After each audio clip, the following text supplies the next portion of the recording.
A ver, imaginemos por un momento una corporación multinacional gigante. Ujú. De estas que de repente deciden hacer una inversión titánica. Gastan cientos de millones de euros en la mejor tecnología del mercado. Sí, el típico megaproyecto corporativo. Exacto. Cogen el manual operativo de su sucursal más productiva, lo empaquetan en una presentación impecable y se lo entregan en bandeja de plata al resto de sus oficinas globales. Claro, porque matemáticamente y según la lógica tradicional de los negocios, el beneficio de la compañía entera debería multiplicarse al instante. Eso es lo que dice la teoría. Pero apenas 6 meses después, los proyectos se estancan. Los presupuestos se desangran y la adopción del nuevo sistema es un fracaso absoluto. Totalmente. Buscar un desastre organizativo. Y yo estoy encantada de estar aquí para hablar de esto hoy. Yo también estoy encantado de estar aquí. Porque frente a ese escenario, la reacción instintiva de los comités de dirección siempre suele ser buscar culpables en la actitud del personal. Siempre. Se asume que transferir conocimiento es un proceso mecánico, limpio y, bueno, aséptico. Pues bienvenidos a una nueva sesión de El MBA en tu bolsillo, diseñada específicamente para directivos y estudiantes que buscan respuestas a los problemas reales de la empresa. Esos problemas que no se resuelven con una simple hoja de cálculo. Eso es, Hoy vamos a desmontar uno de los grandes mitos del management. eso es. Porque la creencia popular dicta que si un departamento o una sucursal no adopta una idea brillante que viene de la central, es por pura pereza. O por resistencia al cambio, o por una pésima actitud. Ya. Y sin embargo, cuando uno se sumerge en las investigaciones empíricas rigurosas sobre cómo las organizaciones aprenden realmente, los datos cuentan una historia completamente distinta. Una historia fascinante, además. El problema rara vez radica en la motivación de los empleados. La información simplemente se encuentra con una fricción invisible y se queda atascada en los engranajes de la empresa. Vale, vamos a desgranar esto de inmediato, porque resulta verdaderamente fascinante pensar que, en teoría, todos los miembros de una misma compañía reman en la misma dirección. Claro. O sea, no estamos hablando de compartir secretos industriales con un competidor directo. No, para nada. Estamos hablando de compartir éxitos probados entre compañeros de pasillo. Entonces, ¿por qué el conocimiento encuentra tanta resistencia para fluir bajo un mismo techo corporativo? Pues para responder a eso, resulta muy iluminador observar un corpus de investigación académica fundamental. Hablamos de conceptos como la capacidad de absorción y la pegajosidad interna. Nombres que suenan muy técnicos, pero que tienen todo el sentido del mundo. Exacto. Nos basamos en textos seminales como el de Cohen y Leventhal de 1990 o el análisis empírico de Gabriel Zulansky de 1996. Y también la reconceptualización posterior de Sarah George y las críticas de Todorova y Durisin. Tela con los nombres, pero prometemos que los conceptos son oro puro. Empecemos por la pegajosidad interna, ese estudio de Zulansky que mencionabas. Sí, Zulansky analizó empíricamente más de un centenar de transferencias, concretamente 271 observaciones de 122 transferencias de mejores prácticas en 8 grandes corporaciones. Una barbaridad de datos. Una pasada. Y lo que emergió de esos datos cambió el paradigma del management por completo. Identificó que el conocimiento posee esa pegajosidad interna. O sea, que no fluye. Exacto. Lejos de fluir como el agua, el conocimiento es viscoso. Y Zulansky dividió el proceso de transferirlo en 4 etapas muy vulnerables: iniciación, implementación, aceleración y finalmente integración. Detengámonos ahí, porque es vital entender la anatomía de este fracaso. 4 etapas. Empecemos por la primera, la iniciación. A ver, la iniciación... Uno podría pensar que iniciar el proceso es tan sencillo como redactar un memorándum, ¿no? Enviar un correo electrónico masivo anunciando, oye, a partir de mañana usamos este nuevo sistema. ¿Dónde reside exactamente el obstáculo en un paso tan básico? Pues el obstáculo suele ser mucho más profundo que la simple comunicación. A menudo reside en la incapacidad de la organización para siquiera reconocer que existe una brecha de rendimiento. Ya. O la extrema dificultad para localizar el conocimiento adecuado dentro de su propia estructura. Claro, ocurre constantemente en las multinacionales. Totalmente. La oficina de Madrid está perdiendo millones intentando resolver un problema logístico, ignorando por completo que la sucursal de Londres ya lo solucionó hace 3 años. ¡Qué locura! O sea, el coste de búsqueda y la falta de radares internos. Eso es. Pero supongamos que superan ese punto. Madrid levanta el teléfono, contacta con Londres y decidan iniciar la transferencia. Ahí pasamos a la segunda etapa, la implementación. Que es cuando la información empieza a fluir formalmente. Y choca frontalmente con la falta de puentes previos. Si los dos departamentos jamás han colaborado, si no comparten un vocabulario técnico o una cultura de trabajo, la transferencia se convierte en un calvario de malentendidos. Claro, se requiere traducir el conocimiento al contexto local. Y ahí se pierden matices cruciales. No es rebeldía, es la falta de un idioma común.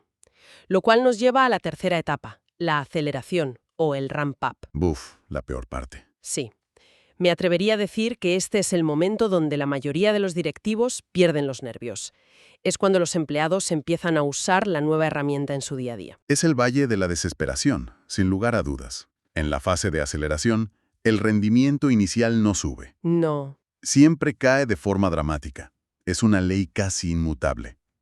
Los empleados intentan aplicar la nueva práctica. Surgen problemas inesperados que, obviamente, no aparecían en el manual. Y la reacción instintiva es culpar a la herramienta. O suplicar volver al sistema antiguo que al menos dominaban.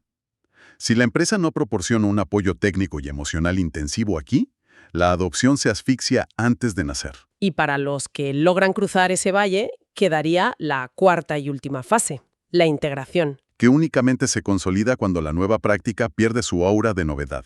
Se institucionaliza. Pasa a ser la forma en que siempre hemos hecho las cosas aquí. Ya. Los fascinantes aquí es que la sabiduría convencional siempre ha culpado al síndrome del no inventado aquí. Ese orgullo territorial, ¿no? Principales barreras son factores relacionados con el conocimiento en sí.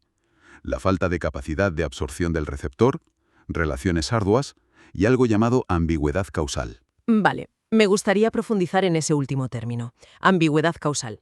Para ilustrar qué significa exactamente que la causa de un éxito sea ambigua, propongo una analogía fuera de la oficina. A ver, Imaginemos el plato estrella de un chef galardonado con 3 estrellas, Michelin. Tienes la receta milimétricamente impresa. sí. Tienes exactamente los mismos ingredientes de primera calidad, provistos por los mismos agricultores. En teoría, con esos datos, cualquier cocinero competente debería poder replicar el plato. Y sin embargo, el resultado final carecerá de la profundidad, de la textura y el equilibrio del original. Exactamente.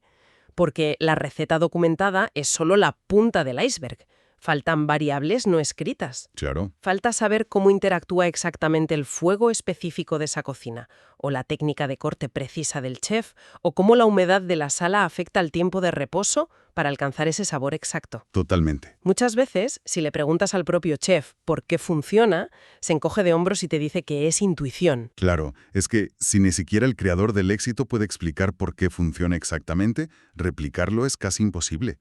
Esa es una representación inmejorable de la ambigüedad causal. ¿Es que es tal cual en la empresa? Trasladado al ámbito corporativo, cuando los presupuestos se disparan al intentar copiar un proceso de ventas de una ciudad a otra, no hay que culpar automáticamente a la actitud del personal. Ujú. El protocolo original tenía variables ambientales ocultas que nadie codificó en el manual. Y también la falta de infraestructura mental del receptor para asimilar esa novedad. Lo cual nos arrastra inevitablemente a la otra gran barrera. Si el problema principal es la falta de infraestructura del receptor, estamos hablando de la capacidad de absorción. Eso es. Esa habilidad de una empresa para valorar, asimilar y aplicar nuevo conocimiento. Un concepto fundacional de Cohen y Levinthal en el 90, pero que luego Zara y George reconceptualizaron en 2002. Lo dividieron en 4 dimensiones agrupadas en 2 grandes bloques. A ver, cuéntanos esos bloques. Por un lado, la capacidad de absorción potencial, conocida como PACAP, que abarca la adquisición y la asimilación. Vale, PACAP. Y por otro lado, la capacidad de absorción realizada, el RACAP, que incluye la transformación y la explotación. Aquí es donde se pone realmente interesante, porque quiero hacerte una pregunta crítica. ¿Dispara? Si una empresa gasta millones en I+D, compra enormes bases de datos, asiste a todas las conferencias y adquiere patentes sin parar, eso es adquisición y asimilación. Es PACAP. Ujú. ¿No es eso suficiente para ser competitivo? O sea, por simple fuerza bruta de información. Absolutamente no, ¿No? para nada. Esa es la gran ilusión óptica del mundo corporativo. Aquí es donde entra lo que se llama el factor de eficiencia, que es la ratio entre el RACAP y el PACAP. Ah, claro. Muchas empresas son excelentes acumulando información, tienen un backup altísimo. Pero son pésimas transformando y explotando esa información para crear nuevos productos. O sea, tienen un backup bajísimo. Exacto. El backup es una condición necesaria pero no suficiente. Acumular patentes en un cajón no sirve de nada. Es como, a ver, siguiendo con las analogías, es como alguien que decide ponerse en forma y compra todos los libros de fitness, memoriza las rutinas, adquiere unos equipos carísimos para su casa. Sí, Todo eso es backup. Tiene un potencial inmenso. pero nunca llega a pisar el gimnasio ni a levantar una sola pesa. La transformación y la explotación, el rack-up, son lo que realmente genera el músculo comercial. Me encanta esa imagen. Coleccionar datos y equipamiento no genera músculo, solo la ilusión de estar avanzando. Totalmente. Hay corporaciones enteras con obesidad informativa, pero con una anemia severa en innovación real. Comprenden hacia dónde va el mercado, pero son incapaces de reestructurarse para capitalizarlo. Entonces, claro, la siguiente pregunta lógica para cualquier líder empresarial que nos esté escuchando es, ¿qué provoca el movimiento? Ujú. ¿Qué hace que ese sujeto finalmente abandone el sofá y levante la pesa? ¿Cómo se activa esa capacidad potencial en una organización? Las empresas rara vez despiertan por pura iniciativa espontánea. Necesitan lo que Zara y George denominan gatillos de activación, o activation triggers. Gatillos, ¿vale? Shocks que despiertan bruscamente el rack-up. Pueden ser externos, como cambios tecnológicos radicales o nuevas regulaciones. O pueden ser crisis internas. Crisis internas, ¿te refieres a generar un problema a propósito? A veces sí. Hay un ejemplo muy documentado de Hyundai Motor Company. Ah, sí. Tenían el talento, el backup, pero la burocracia los paralizaba. Así que la dirección impuso plazos de desarrollo técnico que rozaban lo imposible. Crearon un sentido de crisis interna deliberado. Madre mía. Esa presión extrema obligó a los departamentos a derribar barreras, a compartir información sin burocracia y a explotar el conocimiento a un ritmo frenético. Galvanizaron el esfuerzo necesario por pura supervivencia. Tuvieron que incendiar figuradamente el edificio para obligar a todos a usar los extintores. Exactamente. Y si conectamos esto con el panorama general, surge un patrón recurrente. La experiencia previa dicta el futuro. A ver, explícame eso. Frente a un problema, las empresas buscan soluciones en áreas donde tuvieron éxito en el pasado. Es lo que llamamos dependencia de la trayectoria o path dependence. Ya, si un martillo te salvó ayer, hoy ves todos los problemas con forma de clavo. Totalmente. Sus esquemas cognitivos están calibrados solo para detectar lo que les dio dinero en la década anterior. Lo cual extrae una lección vital para nuestra audiencia, las famosas trampas de competencia. Sí, El peligro mortal de ser excesivamente bueno en algo. Al centrarse solo en perfeccionar lo que ya saben hacer bien, ignoran las innovaciones radicales. caen en trampas de familiaridad o proximidad. Exacto. No están preparados para asimilarlas. Entonces, la pregunta es, ¿cómo evitamos esto? ¿Cómo pueden los directivos hacer que esa capacidad realizada, el rack-up, ocurra de manera más eficiente? Pues basándonos en la literatura, la respuesta está en los mecanismos de integración social, tanto formales como informales. Por ejemplo, Compartir el conocimiento reduce la brecha entre backup y rack-up. Es esencial crear estructuras organizativas que fuercen la interacción. A nivel formal, rotaciones obligatorias entre divisiones o comités de resolución de problemas transversales. Y a nivel informal, cosas como rediseñar la cafetería para obligar físicamente a que los ingenieros se sienten con los de recursos humanos. qué bueno. Forzar esa colisión de cerebros divergentes para amalgamar esquemas mentales. Claro. Ahora bien, hasta ahora el proceso parece una cadena de montajes súper ordenada. Sí, muy limpia. Adquieres, asimilas, transformas y explotas. Pero la realidad de las empresas es mucho más caótica. Debemos introducir los matices críticos. Por supuesto. El modelo lineal es demasiado bonito para ser completamente cierto. Exacto. Y aquí es donde entra la crítica académica de Todoro Baidurizin en 2007. Ellos revisan el modelo de Zara y George y señalan que la asimilación y la transformación no son pasos estrictamente secuenciales. No es una autopista de un solo sentido. Para nada. A veces una idea nueva es tan ajena que no encaja en los esquemas cognitivos de la empresa. No puede ser simplemente asimilada. Claro, no entra. Requiere que la empresa transforme primero su propia forma de pensar, sus propias estructuras, antes de poder comprender esa nueva información. Es un proceso de retroalimentación constante. O sea, intentas encajar una pieza cuadrada en un hueco redondo. tienes que romper el tablero entero para alterar el hueco. Exacto. Y rescatando un elemento fundamental de las notas de Todorova y Durisint, hay algo que siempre se queda fuera de los manuales, las relaciones de poder. Fundamental. Entonces, ¿qué significa todo esto? Que la innovación no es solo un proceso técnico, es un proceso político. Totalmente político. En las organizaciones, la socialización y el poder influyen en qué conocimiento se valora y cuál se descarta o se sabotea en la sombra. Esto plantea una pregunta importante. ¿Qué papel juegan las diferentes capas jerárquicas en este bloqueo? ¿Ya? Hay estudios, como el de Janssen y otros investigadores en 2005 que analizaron 220 sucursales bancarias y vieron cómo los directivos de nivel medio actúan como verdaderos filtros. Los guardianes de la puerta. Exacto. Si la sede central diseña un nuevo software que aumenta la eficiencia un 40%, pero resulta que ese software le quita presupuesto o influencia al director de una región, Ese director va a encontrar 1000 excusas técnicas para decir que en su mercado esa herramienta no sirve. absolutamente. Si un nuevo conocimiento amenaza el poder o el estatus de un departamento, ese conocimiento no será asimilado, por muy valioso que sea empíricamente. El statu quo tiene un instinto de supervivencia brutal. El conocimiento se vuelve pegajoso de forma deliberada. El mando intermedio impedirá que el pack-up se transforme en rack-up para proteger su cuota de poder. Es que es fascinante. Bueno, para ir consolidando, vamos a hacer una recapitulación rápida y energética para quienes nos escuchan hoy de camino a la oficina o a la universidad. Perfecto. Primer punto. La transferencia de conocimiento es inherentemente pegajosa.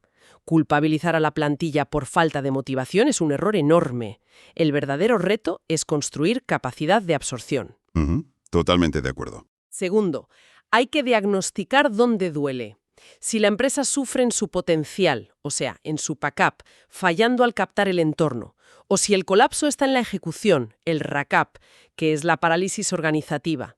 Y tercero, gestionar el proceso, sabiendo que las dinámicas de poder dictarán el éxito final. Exacto, es un ecosistema vivo. Pues mira, para concluir me gustaría dejar en el aire una reflexión profunda que emana de todas estas lecturas. Algo para que la audiencia lo medite. A ver, disparemos ese pensamiento provocador.